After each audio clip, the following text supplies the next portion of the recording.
मानवत तालुक्यातल्या येशवाडी देवस्थान येथील सभागृहाचं छत आज दुपारी सुमारे 3च्या सुमाराला अचानक कोसळल्यानं भीषण दुर्घटना घडली आहे।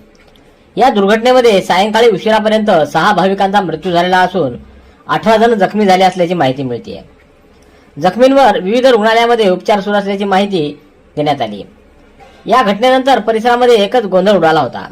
तर दुर्घटनेची माहिती मिळताच पोलीस, आरोग्य विभाग आणि जिल्हा प्रशासनाचं पथक घटनास्थळी दाखल झालं।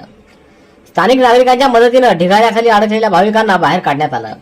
त्यानंतर जखमींना तातडीनं पाथरी रोडवरील आरपी हॉस्पिटल तसंच परभणीच्या जिल्हा सामान्य रुग्णालयात हलवण्यात आलं।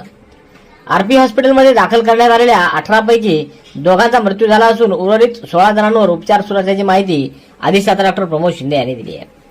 तर जिल्हा रुग्णालयात दाखल करण्यात आलेल्या 6 जखमींपैकी 4घांचा उपचारादरम्यान मृत्यू झाला असून 2 जणांवर उपचार सुरू असल्याचं जिल्हा शल्यचिकित्सक डॉक्टर नागेश लखमावर यांनी सांगितलंय। या दुर्घटनेत मृत्यू पावलेल्यांमध्ये सर्जेराव गडदे, राहणार गडदेपांगरा, तालुका मंठा, आकाश सुरजोशे, राहणार परभणी, मुनेश अग्रवाल, राहणार जिंतूर, सूरज बाबासाहेब पोपटकर, राहणार इटोळी, तालुका मानवत, तसंच एका सुमारे 45 वर्षीय अनोळखी व्यक्तीचा समावेश आहे। अन्य एका मृत व्यक्तीची ओळख पटवण्याचे प्रयत्न सुरू आहेत। तर जखमी झालेल्यांमध्ये दादाराव भांगे, रामकृष्ण बादाडे, परमेश्वर राऊत, सौरभ कोथाळकर, केशव गिरी, प्रवीण हलगे, गणेश इक्कर, ओमकार कोपरकर, रामेश्वर गोंडे, रामा होगे, अनिकेत गडदे, हनुमंत लिपणे, प्रवीण राजबिंडे, नारायण खरात, ऋषिकेश कोपरटकर, श्रीकृष्ण भोसले, अभिषेक वाघमारे आणि भारत कळसाईतकर यांचा समावेश आहे। या दुर्घटनेमुळे संपूर्ण परिसरामध्ये हळहळ व्यक्त होत असून घटनेच्या कारणाचा शोध घेण्यासाठी प्रशासनाकडून चौकशी सुरू करण्यात आलेली आहे। दरम्यान यातील मृतांना अनेकांनी श्रद्धांजली वाहिली आहे। मानवत तालुक्यातल्या येशवाडी इथं मंदिराचा गाभारा कोसळून झालेल्या दुर्दैवी घटनेची माहिती मिळताच जिल्हाधिकारी संजय सिंह चव्हाण यांनी तात्काळ घटनास्थळी भेट देऊन परिस्थितीचा आढावा घेतला। तसंच बचाव आणि मदत कार्याला गती देण्याच्या सूचना संबंधित यंत्रणांना दिल्या। दुर्घटनेनंतर महसूल विभाग, पोलीस प्रशासन, आरोग्य विभाग तसंच आपत्ती व्यवस्थापन पथकानं तातडीनं घटनास्थळी धाव घेत बचाव कार्य सुरू केले। ढिगाऱ्याखाली अडकलेल्या भाविकांना बाहेर काढण्यासाठी युद्धपातळीवर प्रयत्न करण्यात आले। जिल्हाधिकाऱ्यांनी घटनास्थळी उपस्थित राहून जखमींच्या उपचाराची माहिती घेतली तसंच आवश्यक वैद्यकीय सुविधा उपलब्ध करून देण्याचे निर्देशही त्यांनी दिले।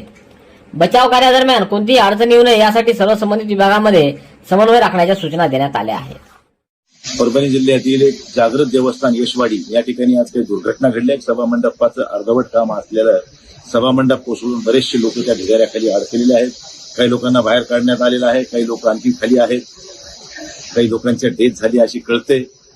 परंतु मी सर्व जिल्हा शल्य चिकित्सक असतील, जिल्हाधिकारी असतील, सर्व पदाधिकारी, कार्यकर्ते सगळ्यांना विनंती करतो की आपण तातडीने या सगळी मदत करून त्या पेशंटला बाहेर काढून त्यांचा जीव वाचवण्याचा प्रयत्न करावा। जी काही मदत लागेल प्रशासन स्तरावर असेल, आमच्या स्तरावर असेल, ती सगळी मदत केली जाईल। सगळ्यांनी या ठिकाणी सहकार्याची भावना ठेवून मदत करावी एवढी आपल्या सर्वांना विनंती। यशवाडी येथील घडलेली घटना अत्यंत दुर्दैवी आहे। या घटनेमध्ये जे मृतमुखी पडलेले आहेत त्यांच्या कुटुंबियांच्या दुःखामध्ये आम्ही सहभागी आहोत। माननीय मुख्यमंत्री देवेंद्र फडणवीस साहेबांनी देखील अतिशय दुःख व्यक्त केलं आहे। मुख्यमंत्र्यांच्या वतीने, महाराष्ट्र शासनाच्या वतीने मृतांच्या कुटुंबियांना 5 लाख रुपयाची मदत जाहीर करण्यात आलेली आहे।